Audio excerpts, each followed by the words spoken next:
Woi, hang ni kalau tak tahu apa-apa, tak tahu pasal makam Nabi Muhammad dekat mana, makam Ataturk dekat mana, lebih baik tak payah buat video.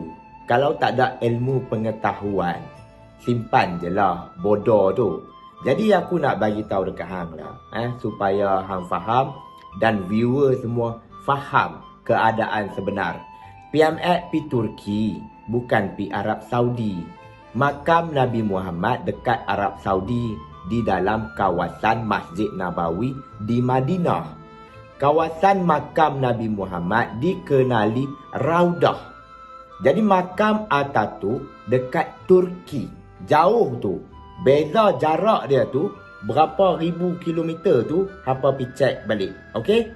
Jadi itulah bila tengok PMX kalung bunga dekat makam Ataturk di dalam Malaysia ni, di dalam negara kita ni dah jadi nak macam kiamat dah.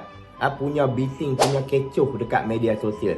Hampa tahu tak, yang tu protokol, bukan suka-suka. Bukan suka-suka nak pi.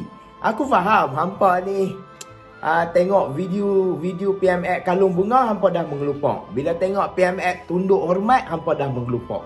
Mulalah keluar hukum macam-macam. Puja sekular lah, angkat orang laknat lah. Padahal benda tu ikut protokol. Protokol negara Turki.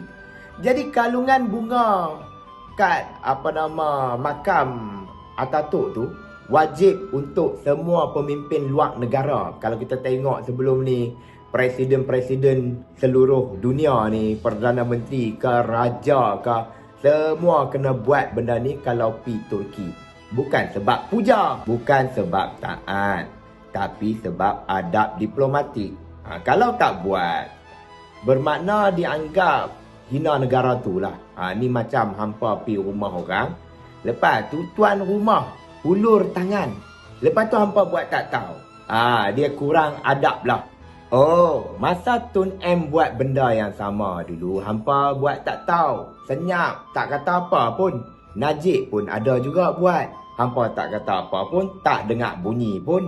Lah ni bila Anwar buat ikut protokol, hampa terus kata ni lah teruk lah, puja sekular lah, berdosa lah. So aku nak tanya sekali lagi, hampa marah protokol Turki ke, atau hampa marah PMX yang amat berhormat Perdana Menteri Malaysia Datuk Seri Anwar Ibrahim? PMX pi Turki bukan pi mengaji Ataturk, tapi dia pi ni wakil negara kita, bawa negara kita, negara Malaysia.